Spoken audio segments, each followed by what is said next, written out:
Danna, thanks for joining me today. It's an honor to have you here. Thank you for inviting me. So, tell us a little bit about the restaurant business. I'm fascinated by businesses like yours, and I know you do coaching and all that as well, which we'll talk about. How'd you get into it? I want to dive into a little bit of what you learned from it because it is such a service-oriented business, and a lot of folks who are watching are in service-oriented businesses, albeit maybe a different deliverable. How'd you get into that line of work?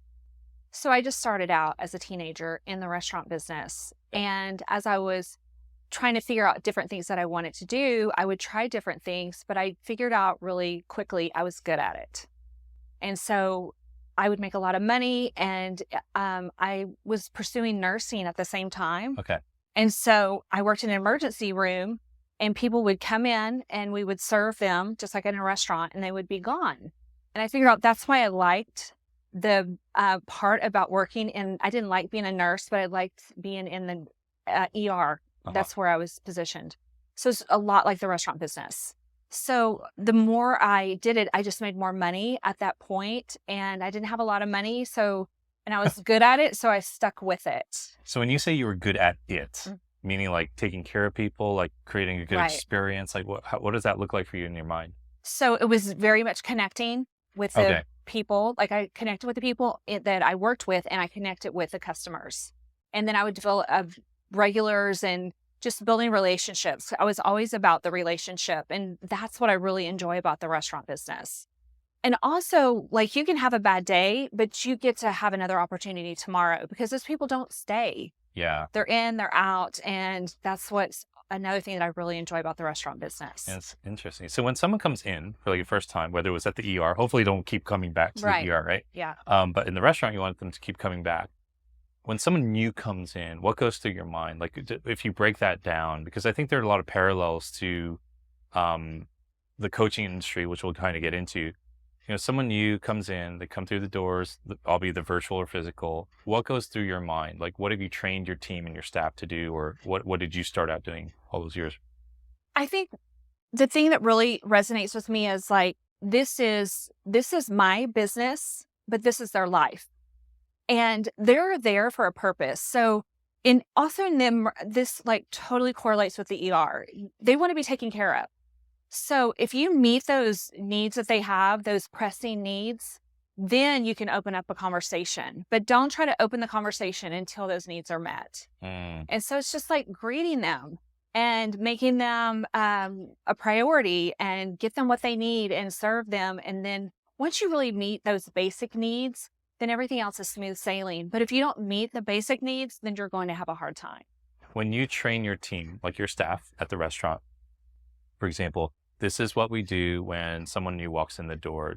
Is there like a step-by-step? Have they kind of caught it more because they've worked with you? Like, and as you've grown the businesses, right? Right. What does that process look like for you? So we have a rule. It's called the 10-4 rule. Yeah. So if you are within 10 feet, you smile, 4 feet, you acknowledge, and you make conversation. We have a very open concept so everyone can see the kitchen, and we have this platform, and when you step down, you smile. And we just train it into them. It just becomes muscle memory. And so it's very helpful that it's there when you need it. Also, like I train my children to do this also. When you walk through a doorway, you smile. And it's just, you train that. And then if you realize, like, you walk into a room, you smile, you walk out of a room, you smile, then you don't have to think about it, and the muscle memory is there. Oh, I love that. Okay, the 10-4 rule. I'm going to institute this now for myself. Okay. Right? The problem is I'm always within 10 feet of people at live events. So, right. So that's awesome. I want to pull some things here because we've talked elsewhere, and there was like there were such good things that like, I love that you shared. You had mentioned like 3 words that have really helped a lot of your staff, and I know you coach other entrepreneurs as well. And I think even when we're trying to care for people and we're trying to, cater and curate a good experience for them, like we're here at a live event, and I've tried to do that, right, with the people that I meet, and I can always learn lessons from folks like you. And they might give me a bad attitude, or they might we might be misunderstood, or like working with colleagues or coworkers. Can you share a little bit about those words? Mhm. So the three words are, they don't know. And what's so powerful about these three words is that it's a narrative you create in yourself. So if something's going on and it's misinterpreted and people are upset, at that point they don't care why you messed up. But they do for yourself, for you to be able to respond, you have to know why you're doing what you're doing. And so it can be something as simple as when your mother-in-law calls you and says, why are you not at this school event? Why are you not doing this thing? And she may just be making conversation, but we're so incredible. As humans, we're meaning makers. We can make meaning out of everything. And we can take so many things personal. But if you know why you're doing what you're doing, then those three words could just be like, they don't know. She doesn't know that this is a priority for me. She doesn't know that I am working for a mother who wanted to go to her own child's assembly. She doesn't know why I'm doing these things. And I don't really have to explain that to her. Man. And I just have to know. And it's so powerful for me on one hand, because I can be like, okay, she doesn't know. But when someone else is having a bad day or someone else is having an off day, I can just remind myself, you know what? I don't know. I don't know what they're going through. I have no idea. Yeah. I think that's a big thing for certain people, especially the way that they're wired, because they're trying their best and they feel like they're always trying their best. And then there are people who just don't give us ever the benefit of the doubt. Right. Right. We always like to pick on in-laws for some reason, right? But not yours per se. But yeah, there are folks that like just never seem to give us the benefit of the doubt. The client, right? A customer at a restaurant, right? Like, why is my soup cold? Like, they just don't know. Right. Right. And you said this is kind of something that you teach your coachees, the people you coach, and what has that done for them as you've seen that, like, even in other service-oriented industries? I think what it's done for them is to realize, hey, this is not about me. Like, I don't have to explain it. I don't have to make other people understand. I just have to understand. And as long as I understand, then we're good. Mm. And I think another thing that I think is so helpful here is to remember, like, humans really are doing the best they can. Mm. They really are. Nobody wakes up and says, I think I'm going to do a terrible job today. But sometimes it's just not that good. Yeah. And that's another thing, like, really helps me. I'm like, okay. And even for myself in this instance, okay, I didn't do as good as I could, and that's okay. And that brings compassion. And when I can get to compassion, it's just so freeing. I stop resisting. I stop fighting. I stop arguing. And it's just like, they're doing the best they can. And so am I. I feel that like is especially true because working with clients, working with coachees, just people like family, friends, whatever, I have a tendency to over-explain. And in the explanation, I try to feel heard and understood. Right. And sometimes there are situations, it just doesn't matter what you say. They're just not going to, no. You're just not going to feel heard. And it makes me unhappy and all that stuff, which leads me kind of into a second point. Are we supposed to be happy all the time? Like, that is a thing. Like, you know, on Instagram, we were all the pop culture psychology. Are we supposed to be happy all the time? Okay, that question has grieved me for so many years. I did have this idea that we were supposed to be happy all the time. And I don't know where that idea came from because I didn't grow up in this environment where everybody was happy. Yeah. But I was sure once I got out of my environment that I grew up in, I was going to be happy. And I think it's not facts. It's not. And when I realized this was so freeing for me, that we need contrast as humans. And how do we know happy if we don't know sad? How do we know love if we've never been not loved, right? So it's like, oh, it made such perfect sense that in coaching, we learned a 50-50 concept. And by design, that's how the world was created. You have to have both, or you can never have one. So when I really understood that concept, it just turned my life around because I was fighting. I was resisting when I wasn't happy. And I was like, I was making it mean something was wrong, something needed to be solved. And usually I would always bring it back to me that I needed to be solved. So that, yeah, I don't think we're supposed to be happy all the time. That's interesting. No, it's interesting to Yeah. word it that way. How do you personally navigate the hard, sad times? Like what are some of the things that you do? So the first thing is like just realizing, okay, I'm not feeling happy. Hmm. I'm feeling off. But it doesn't mean something's wrong. And I think I shared with you before is I really do put myself in timeout. And I don't have a problem with it. I'm like, time for timeout. And I will even tell my staff, it's time for me to go. And they're like, yeah. They're They're like, like, please get out of here. please go. Yeah. And I think just being open and honest and vulnerable with them gives them the opportunity to be that way with me. Mm. And also with my family. I'll tell my husband, my kids, like, stay away. I need some time off. I need a timeout because when you get poked, whatever's in's coming out. So, and I just like, I give myself the freedom to pull away, to take a nap if I need to watch a show if I want to, just to have me time. Mm. I think this idea of like when sadness hits or something difficult hits, what I've learned lately is to just welcome it and just, like you said, I love what you said about the acknowledging it. It's sort of like the 10-4 rule, I guess, for that own emotions. Like, hey, I see you. Yeah. I welcome you in. Yeah. If there's anything you want to tell me, fine. If not, if you just want to sit here, sit here. Over the last couple of years, I have gone through some, both personal and professional experiences that I think really the journey was to feel the highs and feel the lows, because I was like just numb, right?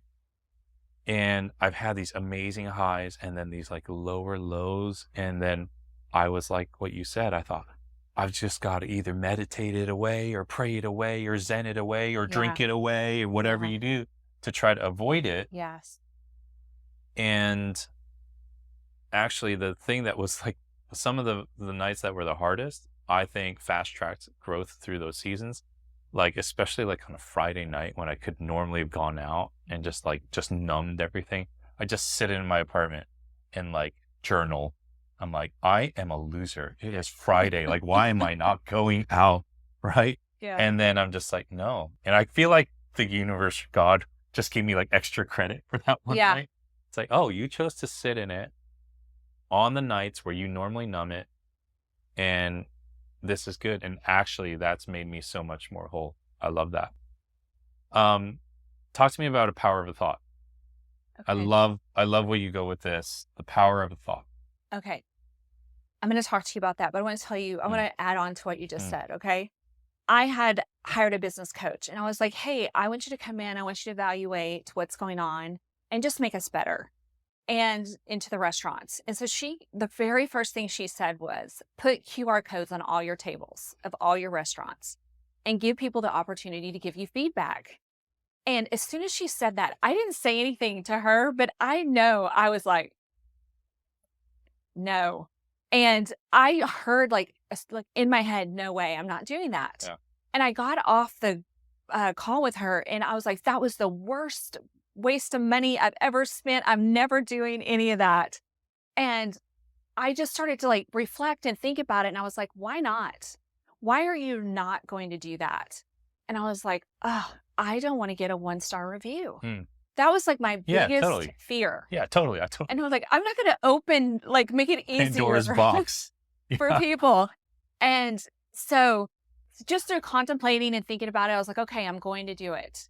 And so I was like, I'm sure I could learn something from people. I would rather them tell me than to leave and go away. And then my restaurant's closed down and I'm like, why did I close down? Because I never gave people the opportunity. So we did it. We put the QR codes on all the tables. Mm-hmm. And we got amazing 5-star reviews. We got tons of 5-star reviews. And we did get some 2s and 3s, and we never received the 1-star that I was so afraid of.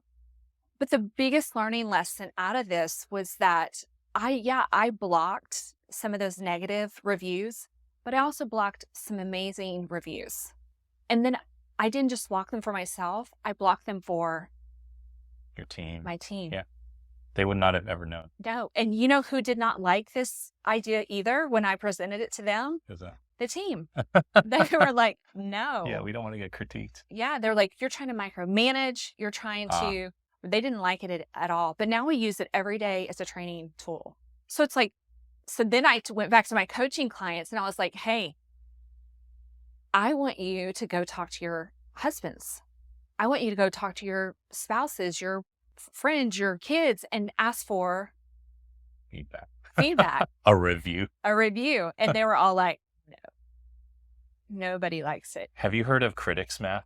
No. So I think it's John Acuff. He's an author. And he talks about like, you could have 100 5-star reviews and 1-1-star, and you will pay way more attention to the 1-star.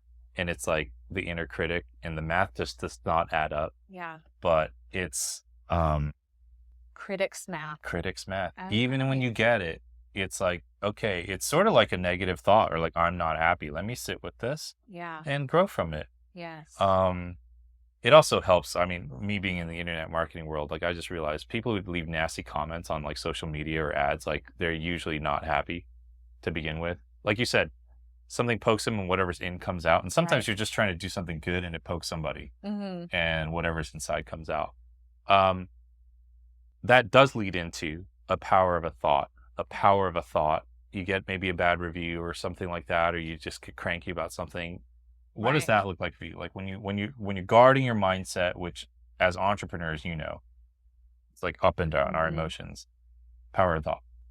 So I think we have so much authority over our thoughts, and we've been given this ability to make things mean what we want them to mean. But we also have to do the work. We have to change the channel. Just like if you were watching a channel on TV and you didn't like what you were watching, you could reach out, take the remote, and change the channel. Well, we can do this with our brains. We can do this with our mind, but we have to do it. And I think one of the things that was so powerful for me was when I had this child who'd come home from college and he'd filled my garage up with a lot of stuff. And I couldn't park my car in the garage. And I kept asking him, dude, when are you going to get your stuff out of the garage? And he'd bought a house. He was ready to move. It was time to move. He was just kind of procrastinating. And so finally he just throws out this date. Well, it happens to be like this one day when we have free time, we have nothing planned. We're just going to spend the whole day doing nothing. He's like, this is the day that I would like to move. And I was really frustrated with him and I was angry. And I found myself in the garage picking up his stuff and like throwing it into the... Because you have to do this on your day off. Yeah, because I have to do it on my day off. Yeah. And I was just really so mad. Like, I just remember I was having this whole conversation in my head and I was really angry with him. And I was like, I know I can change this channel. I know that I teach women to do this every day. Now I need to practice what I teach. So I was like, okay, how can I change this thought? How can I make this work for me? And this fast, I heard this thought. Well, he had a motorcycle wreck 3 weeks ago. He could have died. We could have had a funeral and then we wouldn't be doing this today. And it was just like this fast. Yeah. I changed the channel. And I was like, I went from throwing to like gingerly picking up stuff and just stacking. And when he arrived, I was like, oh my God, it's like I hadn't seen him in years. I was so excited to see him. Mom? Yeah. I was like, you want to go to lunch later? Do you have any plans? And I was like, wow, the power of a thought. He's lucky. He's lucky he's got a mom like a dude. Which, I mean, I know some people, I'm not going to say who, they won't change the channel. Like they're like, I'm going to let you have it. Yeah. I am always intrigued by entrepreneurs, all shapes and sizes, all types. What fuels you now? You've built a successful business. You're coaching people. Your kids sound like they're doing great. You know, they got a mom who moves their stuff for them in the garage, you know, and all that. What excites you now at this point in your career, your journey? Like, what do you look forward to? So I have this pressing, I want to serve, and I want the purpose. And I love these women that I get to show up for Mm. and shortcut some of their steps. And that's like what really fuels me. But what I have to always just remember that I feel like that is why I'm here. I am here to serve. And it's so powerful to me because that has become an identity. So I can do that in our restaurants. I can do that in our real estate company. I can do it with my coaching. I can do it with my kids. And as long as life is long and I want to be contributing to society. I have a group of friends and they love to pickleball and they love to tennis and golf, and there's nothing wrong with Yeah. that. But that's just not what I want my days to look like. I wanted that to be like the sprinkles on top, Yeah. but I don't think that's what life's about. So, and being an entrepreneur just gives me the luxury of time, money, opportunity. Mm. And I've always felt like it's just who I am. It's who I want to be. And though I started out in one industry, I never saw myself as a restaurateur. I never saw myself as just real estate. I just really felt like I'm here to serve. It's just interesting you said that because we were talking right before we started about like we've been diving into human design a little bit, and you're like, "Oh, I'm a manifesting generator. I feel good about this now." Because you Yeah. said that being multi-passionate was something that you always thought was a flaw, Right. and now you look at it, and then you have a son. I don't know if it's the same son. Yeah. No, it's not. It's not. It's someone else, right? Yeah, it's the other side. The other son. Yeah. But tell me a little bit about what you saw there, like what that realization was for you, and how that applied to you. So I have this son and he is me. He is just I was sharing with you it's the biggest gift I've ever been given because what I thought was negative or I thought was a flaw, then I see this little child just and I thought mine were from like some of the experiences I had had. And that's why I was the way that I was. And when I had this child, he's just like me and I'm like this is who I am. This is how it was made. This is my design. And I think in manifesting generator, the whole design thing is where they like to skip steps. They like to jump ahead. And I think this is what also is intimidating to my husband. But it's also what attracted my husband to me. Yes. Yeah. Which is so interesting and powerful. But it is very common that what attracts you to your mate is going to be what is detrimental to your relationship. And then the work is the work, right? Yes. I do think that's cool, like to be able to see yourself, in your kid, Yeah. born with the same wiring, Mhm. and you love him, Yes. and in the same way, like you've always thought that that was the unlovable part of you. Right. Like that is really, really interesting. Like if I ever have kids, I'm curious what'll happen. I'll be like, oh wow. And I have heard that is an incredible gift. But I think just like learning to really, really accept yourself is like such a big part of it. And I think as entrepreneurs, it's so easy for us to compare. Like, Mhm. oh, I should Yeah. have a business like this person or that person or Yeah. whatever, or I should have more money or more of this or more of that. And it's just part of the journey. So And it's a trap. Mm. It's all because that's what drove me to coaching was I had everything society told me was going to make me happy. Mm. And I still wasn't happy. And I was just like, wait, there's got to be more. And that's when the 50-50 rule came into my life. And I was like, oh, this makes so much more sense now. And then I can stop resisting my life and be like, no, this is my life. This is it. Yeah. Danna, thank you for joining us, just spending a few minutes with us Thank you. today. You're just incredible. I admire so much of how you've built things, how you guys have built things, and the work that you're doing. So thanks for joining us today. Thank you for having me.